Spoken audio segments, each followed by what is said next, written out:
Indiana Jones and the Dial of Destiny is a 2023 American action-adventure film directed by James Mangold, who co-wrote the screenplay with David Koepp.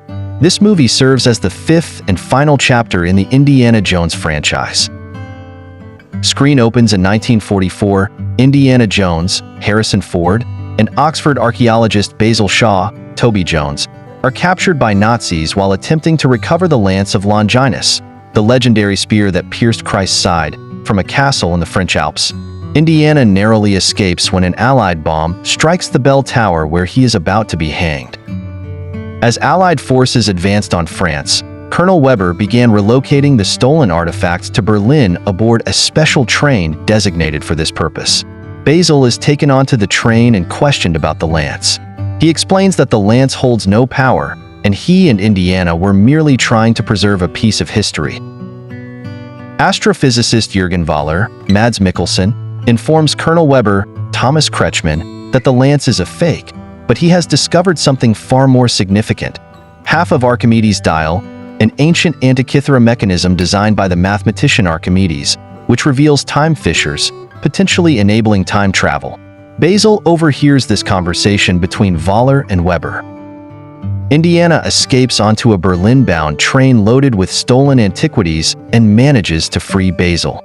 He retrieves the dial piece from Voller, knocks him unconscious, and the two of them jump from the train just before Allied forces derail it.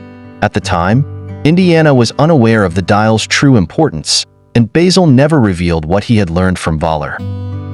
25 years later, in 1969, Indy is preparing to retire from Hunter College in New York City. His wife, Marion, Karen Allen, has recently filed for legal separation after their son, Mutt, Shia LaBeouf, was killed in the Vietnam War.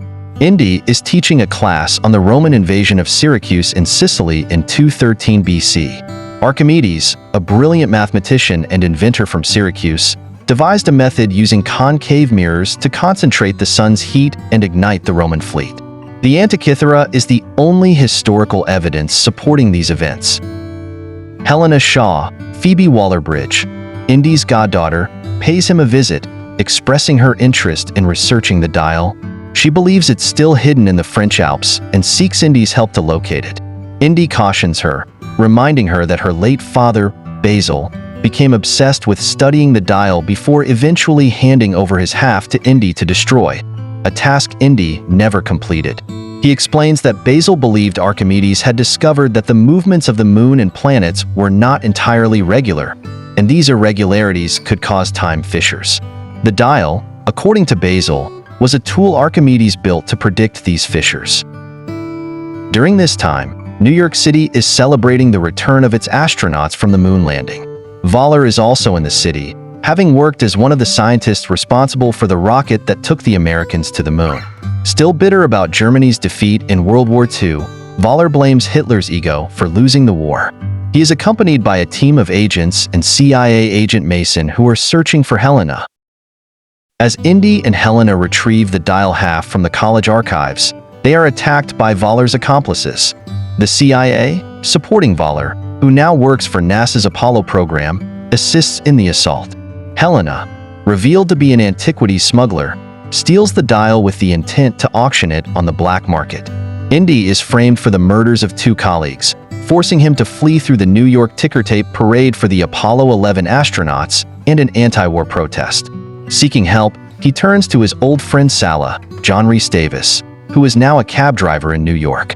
Meanwhile, Voller abandons the CIA agents and, along with Kleber and Hauke, pursues Helena, chartering a private plane to Morocco.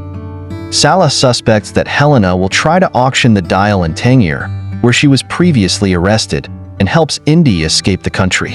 While on the flight, Indy reviews Basil's notes on the dial, recalling the night Basil gave him the dial. That night, Basil had explained that Archimedes had found a way to predict temporal fissures, though Indy had dismissed it at the time. At a hotel in Tangier, Indy interrupts Helena's illegal auction of the dial, but Voller and his henchmen arrive and steal it. Indy, Helena, and her teenage sidekick, Teddy Kumar, Ethan Isidore, give chase through the streets in a tuk-tuk. The CIA intercepts Voller after the US government disavows him for going rogue. Mason informs Voller that the government never cared about the dial and only supported him to keep him content. However, his rogue actions and those of his associates have damaged his credibility, and Mason refuses to take him anywhere but back to the US. Voller's team kills the agents and steals their helicopter. Indy deduces that the tablet with the instructions to find the other half of the dial is in the Aegean Sea, reasoning that Archimedes, surrounded by Romans in Syracuse, had no time to hide it elsewhere. Helena has the coordinates, and Indy knows people who can help. Indy, Helena, and Teddy follow Voller to Greece and join forces with Indy's old friend Renaldo, Antonio Banderas, a professional diver. Using Basil's research, they dive to an ancient Roman shipwreck in the Aegean Sea, where Helena believes the Grafikos tablet, containing directions to the dial's second half, is located. The first half of the dial had been recovered from this wreck, but the remaining section of the ship, resting another 100 feet down, had been inaccessible until now. They retrieve the Grafikos. During their journey, Helena asks Indy where in history he would go if he had the dial. With emotion, Indy confesses he would go back to stop his son, Mutt, from enlisting in the Vietnam War to prevent his death and the collapse of his marriage to Marion. Voller and his team seize Renaldo's boat, but they cannot decipher the Polybius Cypher inscribed on the Grafikos tablet. Voller forces Indy to decode it by killing Renaldo.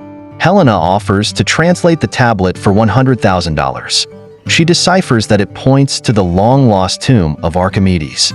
Indy's group manages to escape, heading to Sicily, with Voller in pursuit. Helena had misled Voller. The tomb isn't in Alexandria, but in Sicily. Inside the ear of Dionysius Cavern, Indy and Helena discover Archimedes' tomb, along with the second half of the dial. They also find a 20th century wristwatch on Archimedes' skeleton and a carving of a phoenix with propellers on the tomb. Voller arrives, having deduced their direction after seeing them head west instead of east to Alexandria, and captures Indy, wounding him. Helena and Teddy manage to escape and pursue Voller. After reassembling the dial, Voller reveals his plan.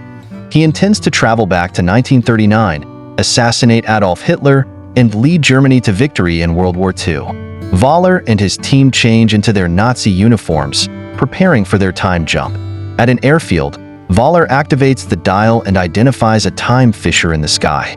Indy is held captive aboard Voller's stolen plane, which has been repainted with Nazi insignia, while Helena sneaks aboard through the landing gear. Teddy follows them in a separate plane. As they approach the fissure, Indy realizes that continental drift has likely shifted the time coordinates. Instead of arriving in 1939, they are transported to the siege of Syracuse in 214 BC. Mistaking Voller's plane for a dragon, the warring forces shoot it down. Indy and Helena parachute to safety just before the crash, which kills everyone aboard, while Teddy safely lands elsewhere. Archimedes investigates the wreckage, finding Voller's body, the wristwatch, and the dial. He explains to Indy and Helena that he designed the dial to bring future visitors to his time, hoping they could help him in the fight against the Romans. As the time fissure begins to close, a wounded Indy expresses his desire to stay in the past, feeling he has nothing left in the present. Fearing a time paradox and unwilling to leave him behind, Helena knocks Indy unconscious. Indy wakes up in his apartment in the present day, recovering from his injuries. Helena, Teddy, Salah, and Marion are all there with him.